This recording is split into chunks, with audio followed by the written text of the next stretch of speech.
오늘 저는 우리가 감사해야 할 이유에 대해서 제목으로 함께 은혜를 나누고자 합니다. 미국의 보베이라고 하는 작은 탄광촌에서 사진관을 운영하는 에릭 엔스트롬이라고 하는 분이 계십니다. 어느 날 그가 운영하는 이 사진관에 남루한 옷을 입은 한 백발 노인이 찾아왔습니다.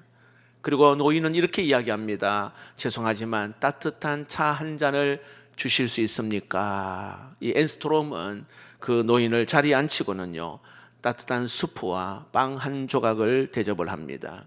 그런데 노인은 그냥 이것을 바로 먹지 않고는 이 빵 한 조각과 한 그릇의 그 수프를 앞에 놓고는 두 손 모아 감사 기도를 드립니다. 사진사였던 이 엔스트롬은 눈에 그 모습이 굉장히 인상 깊게 들어왔습니다.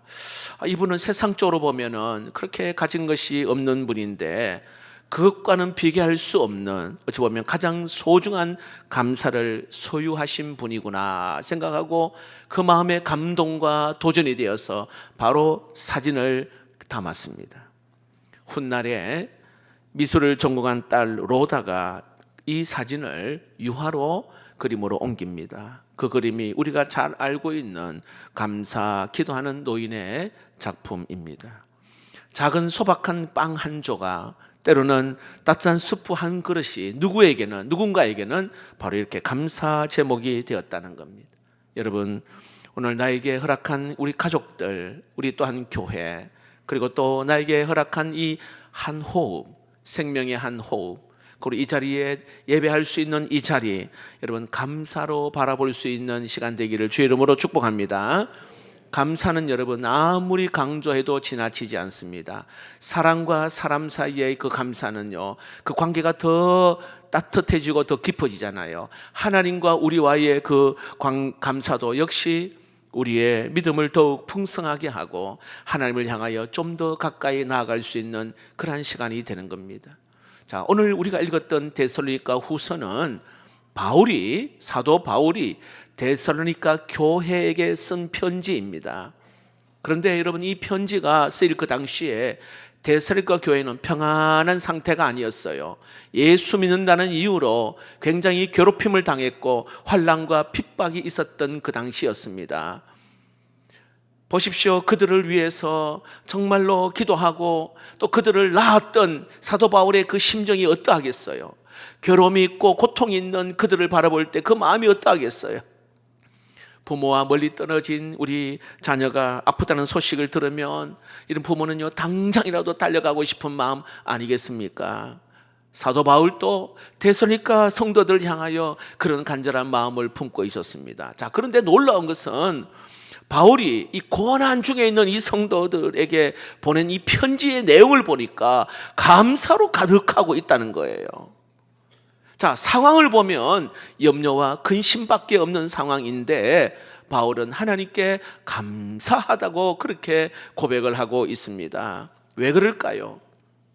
데살로니가 성도들에게는요, 그 고난 속에서도 바로 꺼지지 않는 더 강력한 하나님을 향한 그 믿음이 그들에게 충만했기 때문에 그런 거예요. 나는 하나님의 자녀다.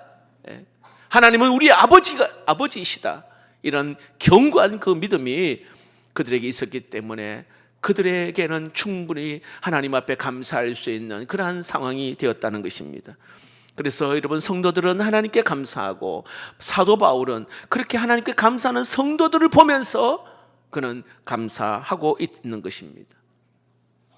그렇게 데살로니가 후서 안에는요, 고난보다도 감사가 깊이 흘러가고 있는 내용으로 기록되고 있습니다.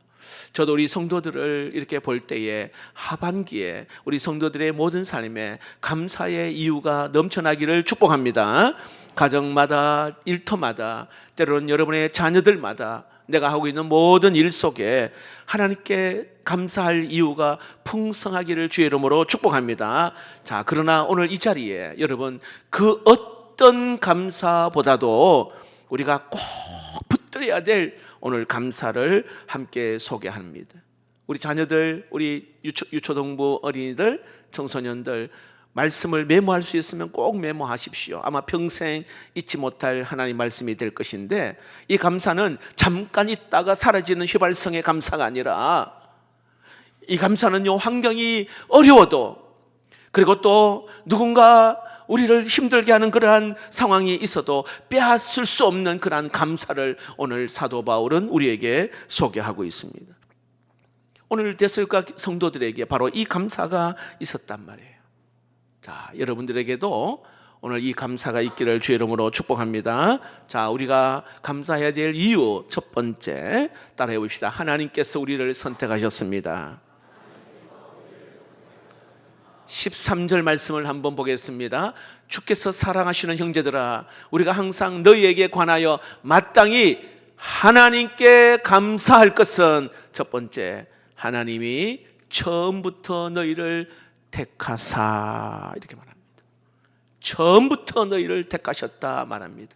사도 바울은 데살로니가 지역에 있는 수많은 사람 가운데에 하나님께서 너희를 택하셨다, 너에게 믿음을 주셨고 구원에 이르게 하신 것에 대하여 그는 감사하고 있는 겁니다.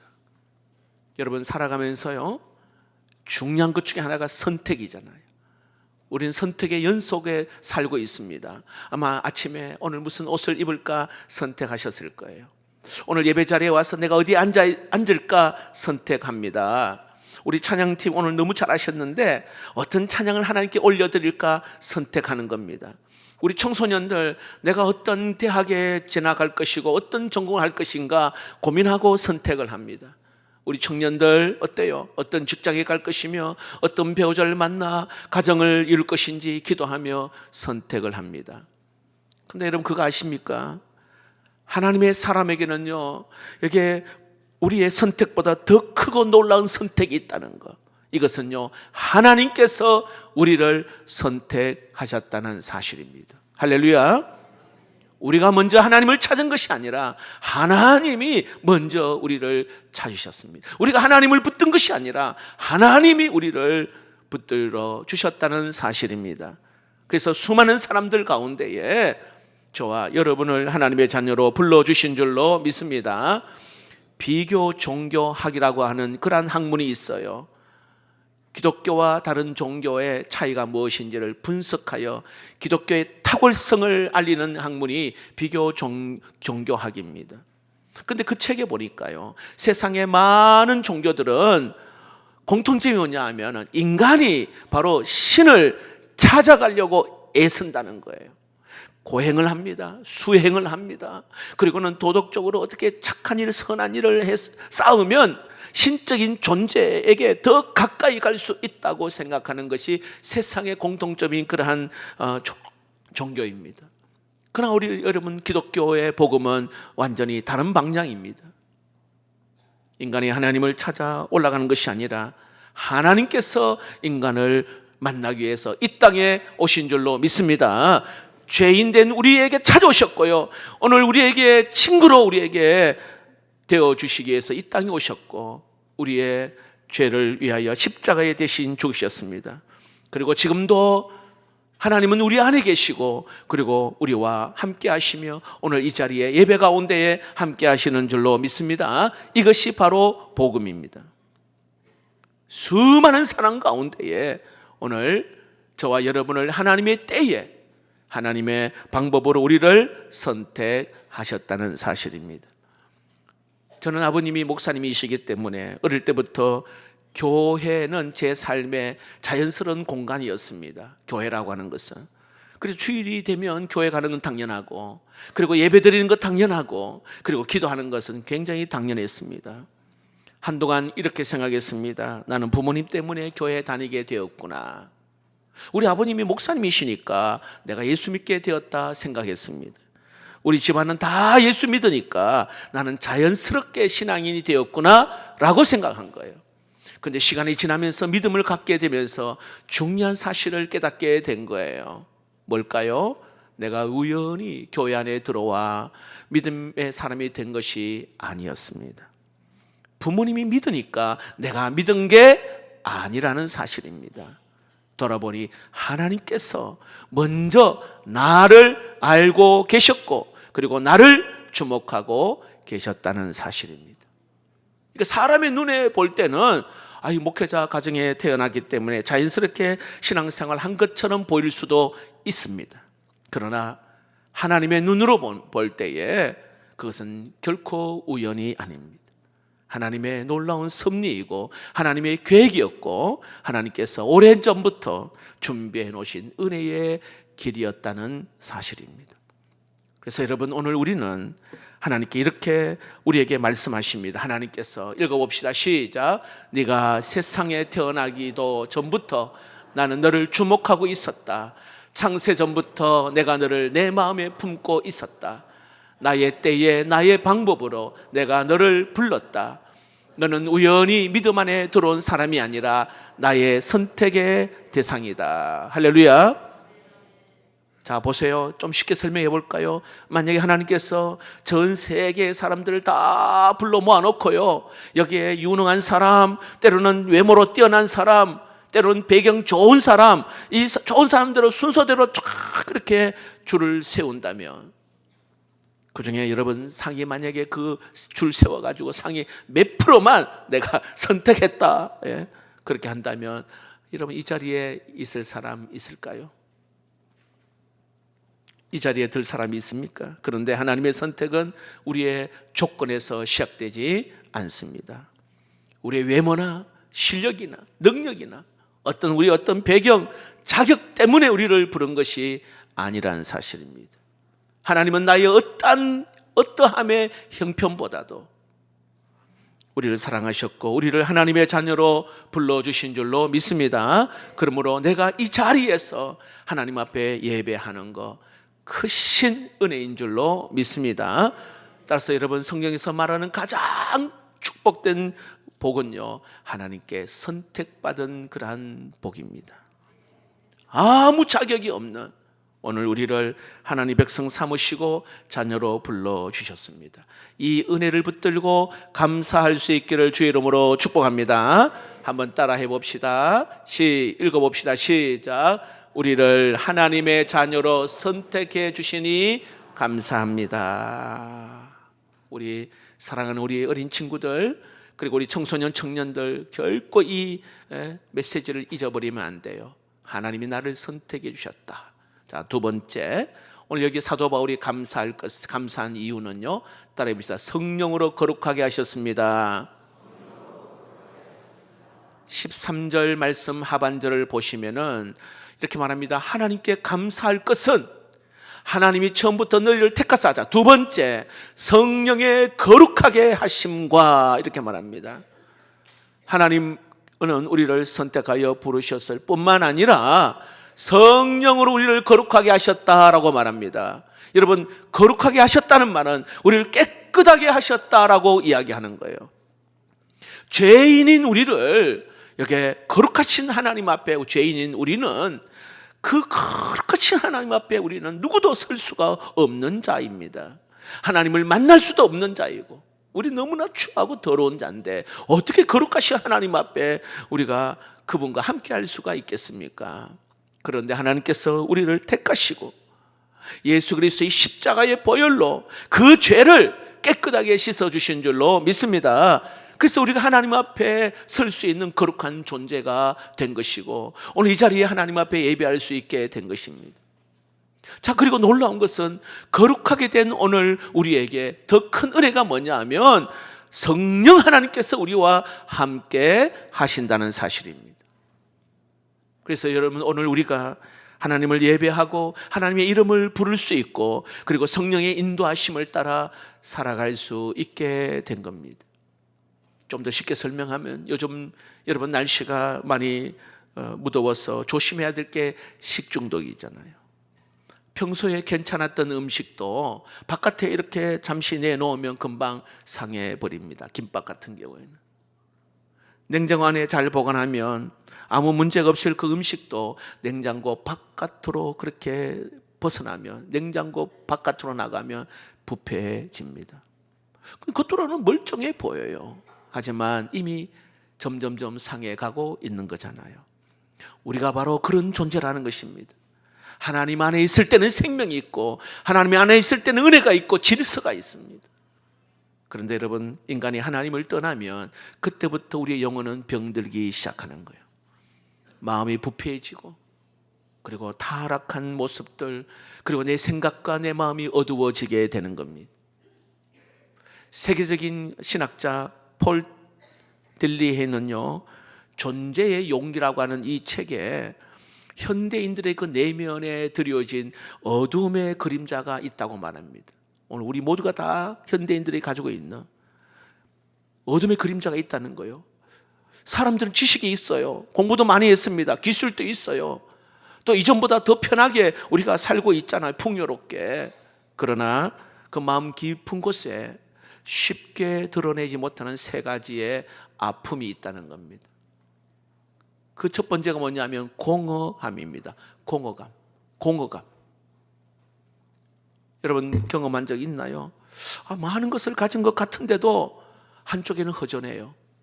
뭔가 채워도 여전히 채워지지 않는 빈자리가 있는 공허감이 있다는 거예요.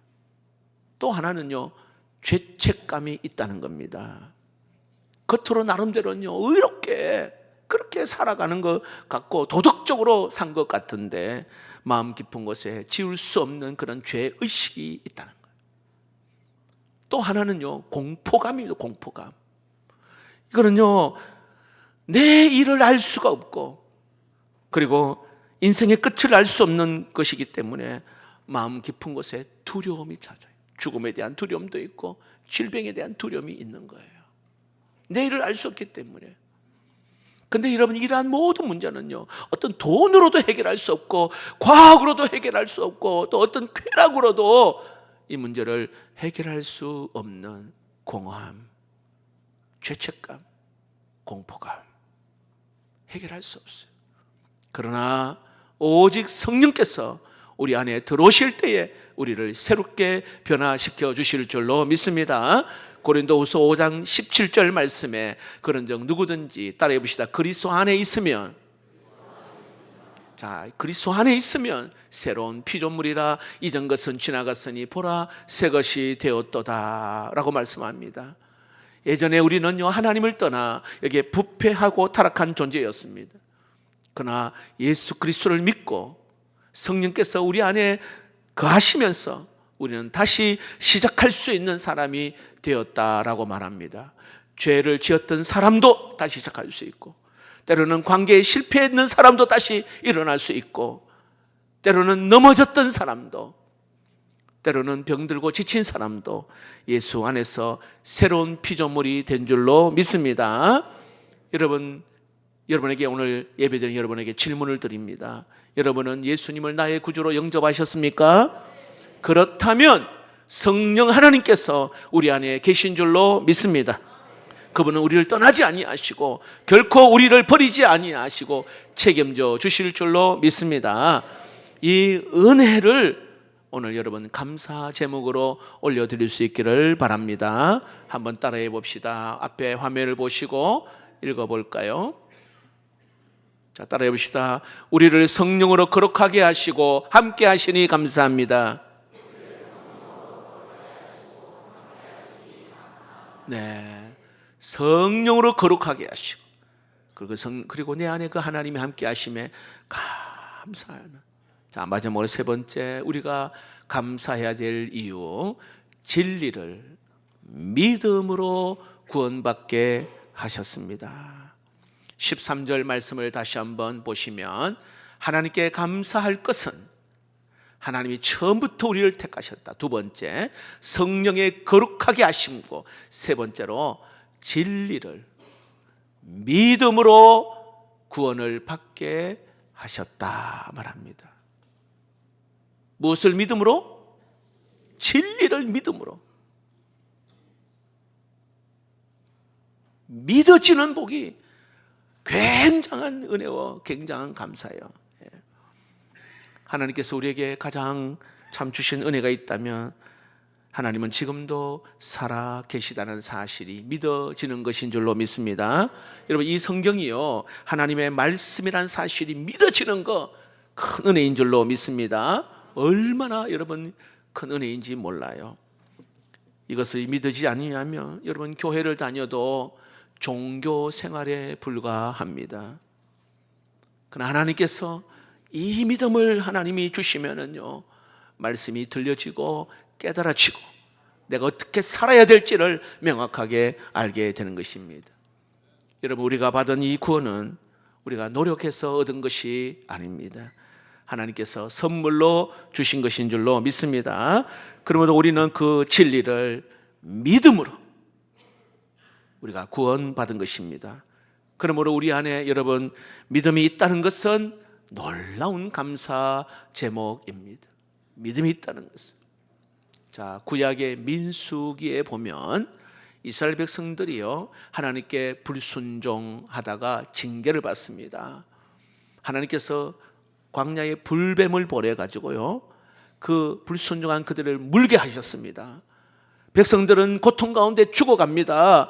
그런데 하나님께서 징계 가운데에서도 살 길을 열어주셨잖아요. 어떻게 하셨습니까? 방법이 뭐예요? 짱대 위에 놋뱀을 만들어서 이걸 바라보게 하셨단 말이에요. 하나님은 복잡한 일을 우리에게 말씀하지 않았어요. 각 개인마다 놋뱀을 만들라도 하지 않았습니다. 어떻게 해요? 그저 저 하나 세운 저 놋뱀 쳐다보기만 하면 산다. 예. 믿음으로 바라보라. 그렇게 말씀을 하셨단 말입니다. 근데 이 말씀을 믿고 바라보는 사람은 살았어요. 장대에 높이 들린 이 놋뱀은 장차 십자가에 달려서 우리를 위하여 죽으실 예수 그리스도를 보여주는 그림자입니다.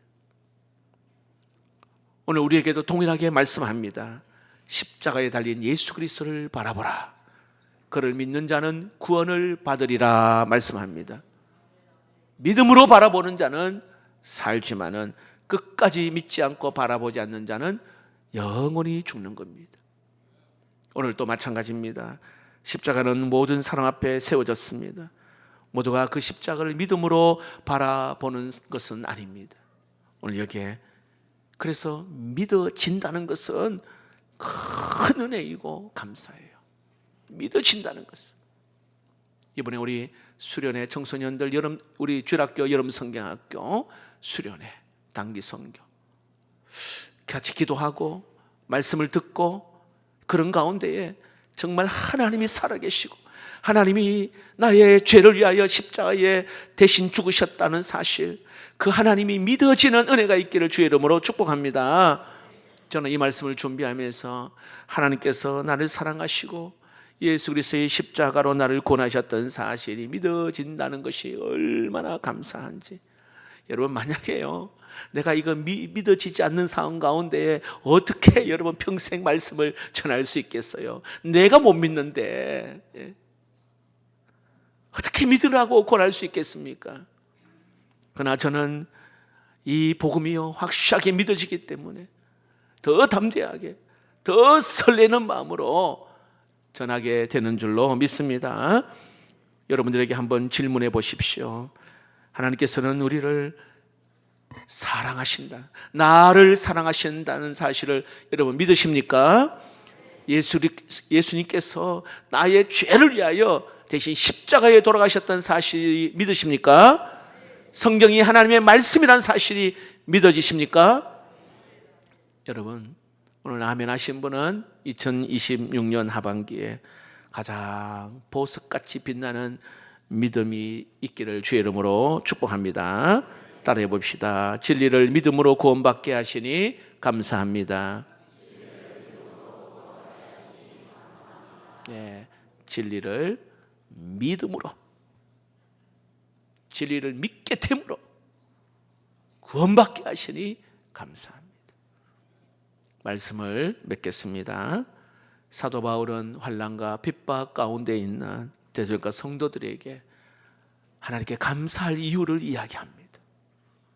그 이유가 첫 번째로 하나님께서 선택하셨기 때문에 감사하다 말합니다. 하나님은 우리의 외모나 실력이나 능력이나 조건을 보시고 우리를 부른 것이 아닙니다. 우리의 어떠함과 상관없이 우리를 사랑하셨고 수많은 사랑 가운데 우리를 하나님의 자녀로 선택해 주셨습니다. 내가 하나님을 먼저 선택한 것이 아니라 하나님이 나를 먼저 아시고 붙들어 주셨습니다.